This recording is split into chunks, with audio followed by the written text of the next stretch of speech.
think this YouTube channel is called Horror Nights. I think. Either way, I think this is my first time reacting to the videos. And somebody suggested or somebody specifically wanted me to react to this. So this is that. Here we go. So dope. Horror Nights present. Okay. Your voice. I can hear you. You got a good voice. Okay. Okay.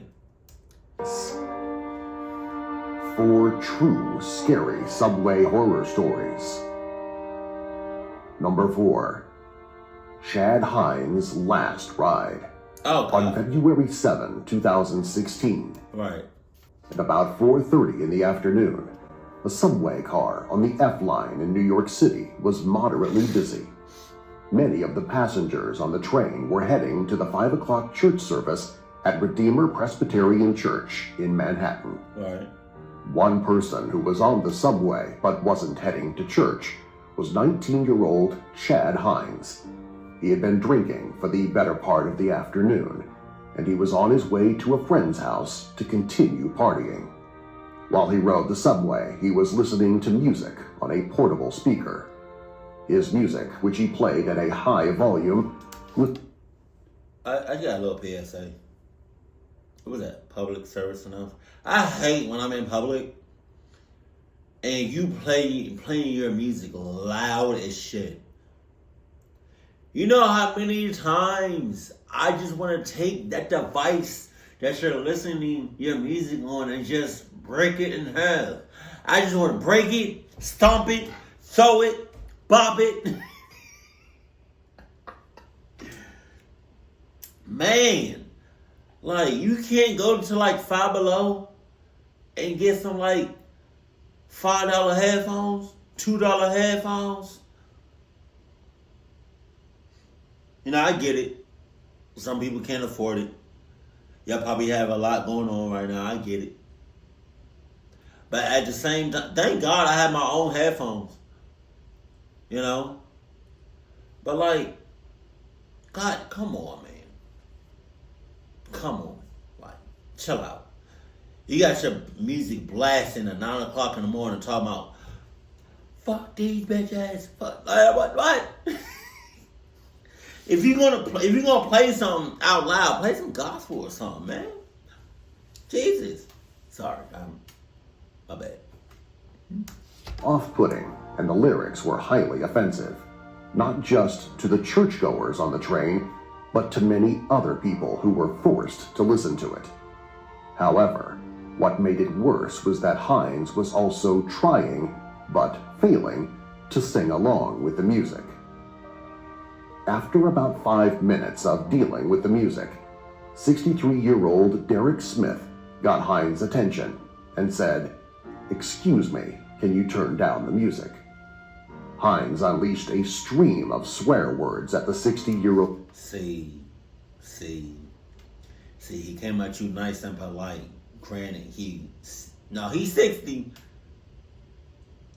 So, you know, he's automatically a cluck ass.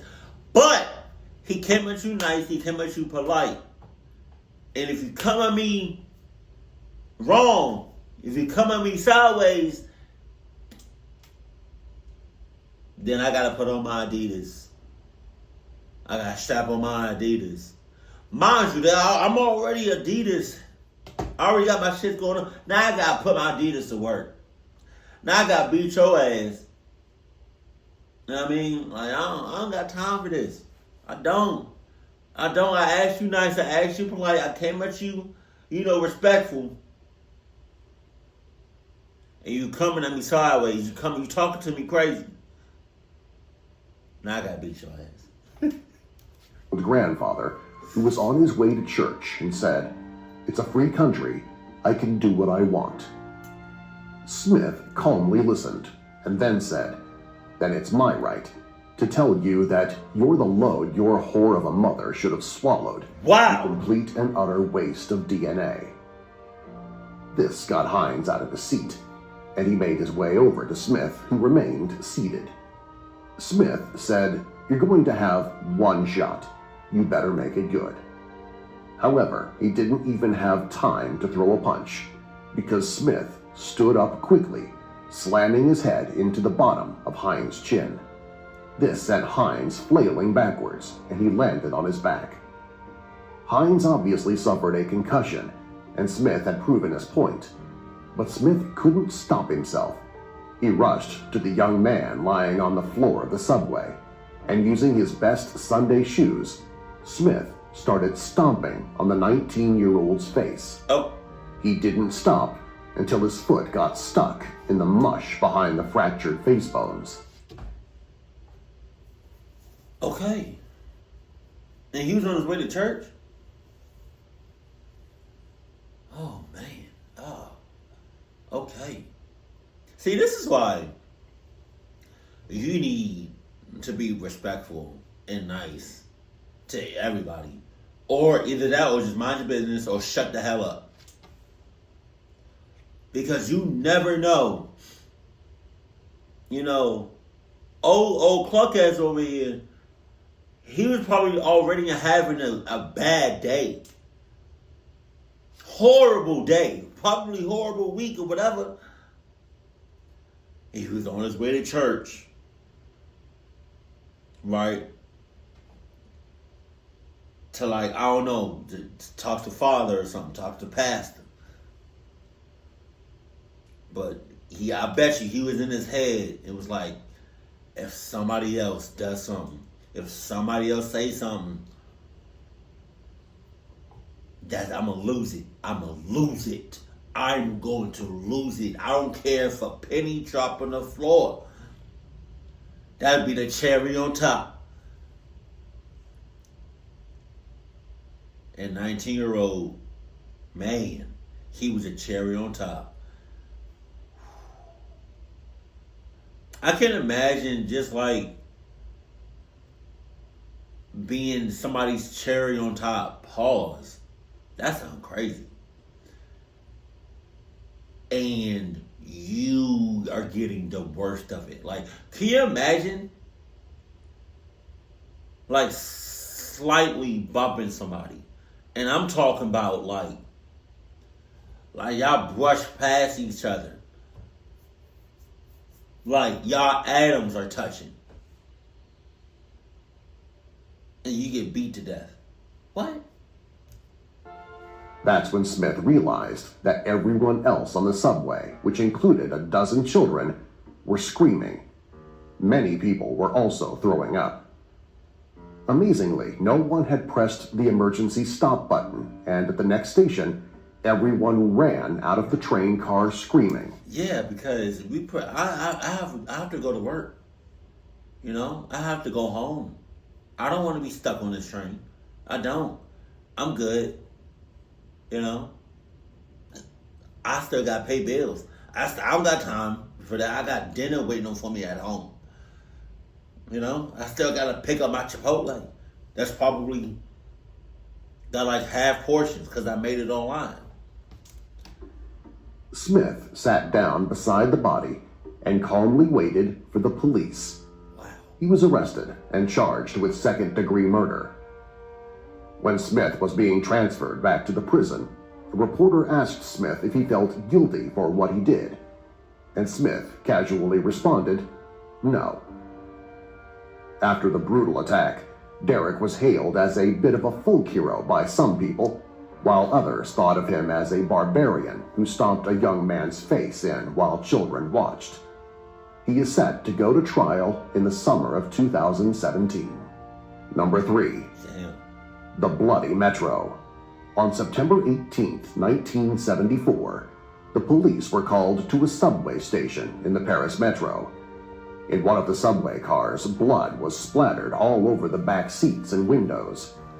Using forensic technology available at the time, they determined it was human blood, but they weren't sure where the blood came from. There were several people who went missing the day of and in the days leading up to the discovery of the bloody subway car. However, no other body parts were found, so they were not able to confirm whose blood it was. One thing the police did conclude was that there was enough blood in the subway car that whoever it came from was probably dead. 3 weeks later, another empty subway car was found, covered in blood. Again, it was human, but it was a different blood type from the blood found in the first subway car. This happened 8 more times over the next year, and then the blood splatterings suddenly stopped. Several times a man wearing a hat, glasses, and a trench coat was seen walking out of the blood-splattered cars, but he always managed to leave the station without anyone stopping him. Mysteriously, no other traces of the bodies, like bones or tissues, were ever found. The police speculate that the victims were drained of their blood elsewhere, and then the killer, or someone working with the killer, went to a subway station, waited for an empty train car, and then splashed the blood around the car. In the early 2000s, the DNA that was found in the cars was tested by cold case investigators. They were able to identify 3 of the victims. All 3 were homeless people who went missing 8 to 12 hours before their blood was found. Damn. The identities of the other 7 victims are still unknown, as is the identity of the bloody splasher, as he was called in the media. Number 2. Jeez. The Metropolitan Railway disaster. On October 1st, 1880, passengers aboard the last train of the night on the Metropolitan Railway. You know what's weird? Me and baby girl, we just started watching, I forgot what the show was called, on Netflix. Where it started off, or like the first couple of minutes was like in the subway and the train. And there was like this suspicious guy. He had his hood on. And he had a bag. It was a bomb in a bag, but nobody didn't know that at the time. And so he took the book bag off and placed the bag on the floor and then left the train. There was like a FBI undercover cop agent just on the train. And he noticed the whole thing. And he was able to get, I think, everybody out just in time. And the train exploded.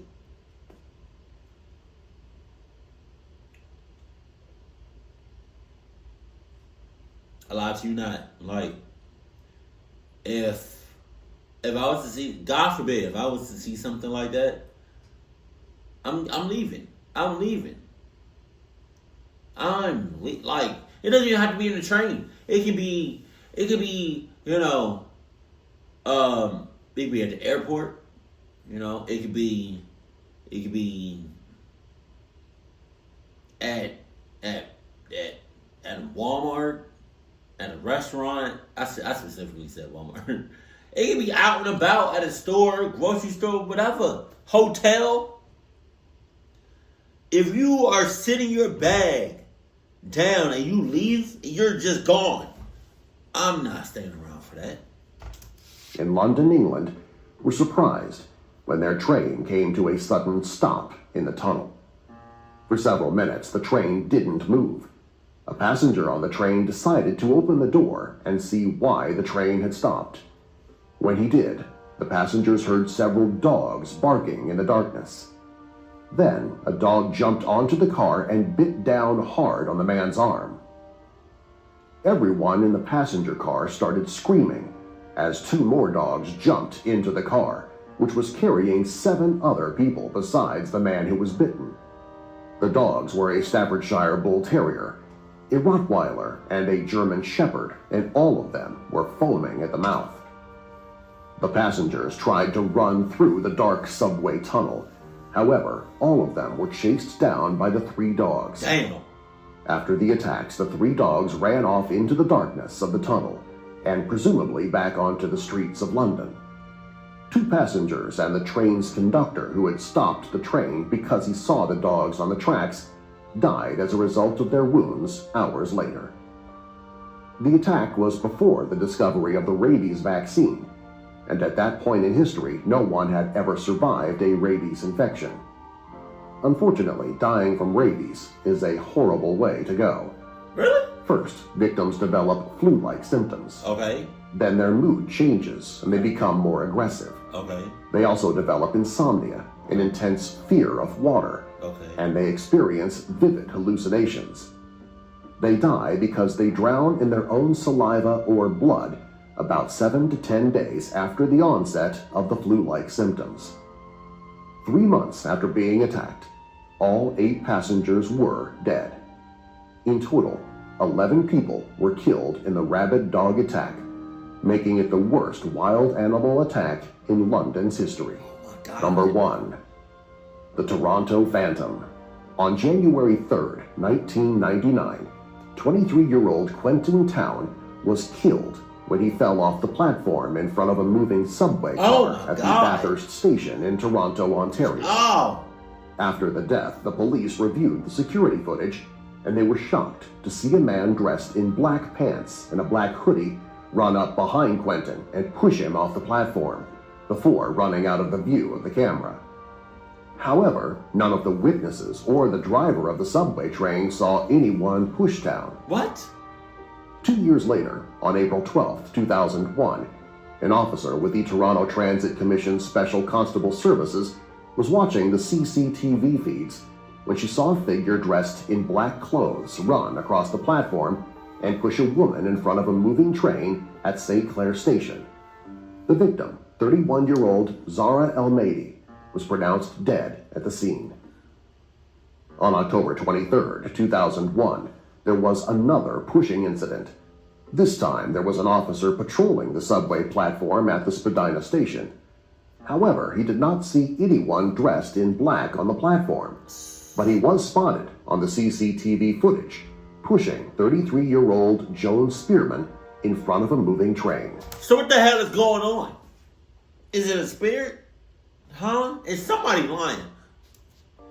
After the third assault, the pushings stopped as mysteriously as they started. The police have never been able to identify the figure in the dark clothes, and believers in the supernatural speculate that the phantom pusher was a violent poltergeist. Subscribe for more. I mean, that does make sense.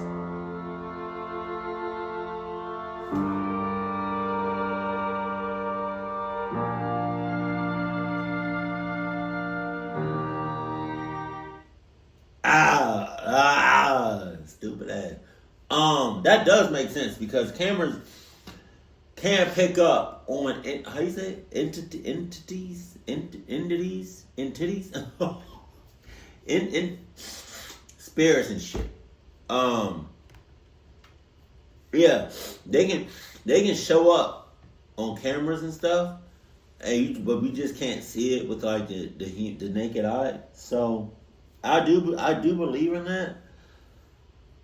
But oh my God, to actually, man, I don't know if this is like insensitive or not. I'm not even gonna say it. I'm not.